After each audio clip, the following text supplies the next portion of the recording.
Aku udah DM-an sama dia, saya bilang diselesaikan baik-baik lah Kak. Dan kayaknya kok pembunuhnya itu masih ngeyel gitu. Iya katanya. Masih ngeyel. Sekarang begini. Katanya nggak minta maaf. Jangankan orang normal, orang yang punya kekurangan, disabilitas, indigo atau apapun itulah, kita tidak boleh menghinanya. Kan? Setuju nggak? Jadi orang-orang yang punya kekurangan, orang-orang yang dikasih sesuatu yang beda dengan manusia pada umumnya, itu kita nggak boleh membuli.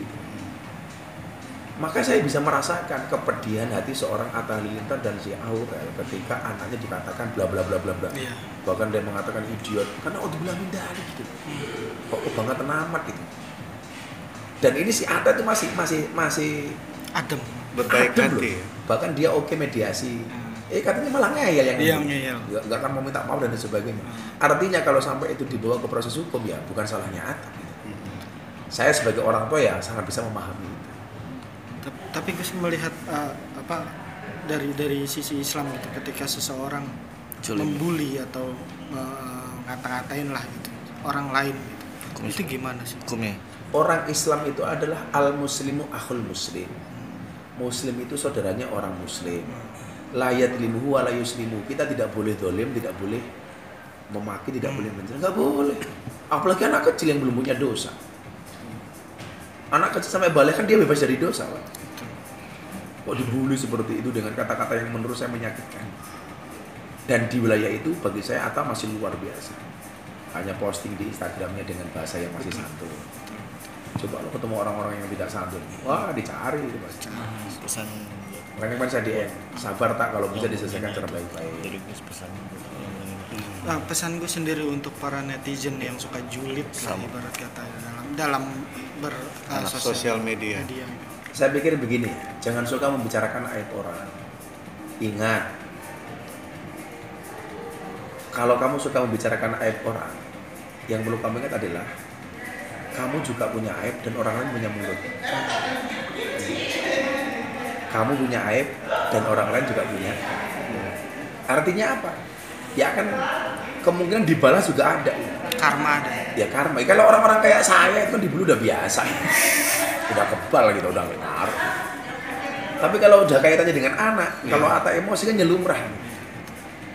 Dan itu bagian dari menjaga kehormatan rumah tangga. Maka saya dukung kalau Atta melakukan itu. Tapi dengan cara ya yang satu. Dan sampai dia masih sangat santuy menurut saya. Terus kabarnya yang menghina ini seorang ini istri dari polisi. Apalagi istri aparat. Itu bego lagi menurut saya. Aparat polisi itu kan salah satu slogannya apa? Pengayom masyarakat. Malah pembuli masyarakat. Apalagi katanya guru kan. Nah, nggak pantas lagi dia sebagai seorang jiwa pendidik. Aku tadi lihat berita si Atta katanya mau menemui, tapi pembulinya katanya masih ngeyel. Ya kalau kemudian seperti itu diambil langkah hukum ya saya pikir ya sangat wajar. Terus Dan mendukung Gus kalau memang harus diambil langkah. Ya kalau memang dia tidak mau minta maaf dan terus-terusan masih mencaci maki. iya betul. Kan bisa jadi korbannya tidak hanya Aminah. Iya. Kalau sekelas Atta Halilintar saja, katakanlah dia masih berani atau mungkin karena dia merasa istri polisi kan. Bagaimana dengan keselamatan bayi-bayi yang lain gitu. Tapi saya pikir nggak nalar. Orang yang idiot sekalipun kita nggak boleh memanggil dia idiot. Nggak boleh. Orang yang punya keren nggak boleh. Apalagi Yang normal. anak normal, anak waras, anak solehah cantik. Sekarang begini loh. Juga tidak ada jaminan karena anaknya kiai itu pasti langsung jadi kiai. Ustaz. Dan kita nggak boleh membanding-bandingkan dengan anaknya orang lain gitu. Karena kalau kita membanding-bandingkan berarti kita membanding-bandingkan ciptaannya Allah. Wong itu amanah titipan kok. Umpamanya anaknya A dibandingkan anaknya si B ya repot. Kayak orang tua membandingkan anaknya, nah itu tetangga kita seusia kamu jadi polisi.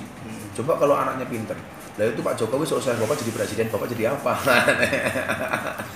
Sudah mencoba hubungi Atta Gus untuk memberi dukungan mungkin di mana? Kasih wejangan apa sih Kak atau Aurel? Ya saya pikir sabar itu bagian dari fitnah akhir zaman untuk orang tua yang berjuang untuk anaknya. Kalau sabar. Oke. Gue sedikit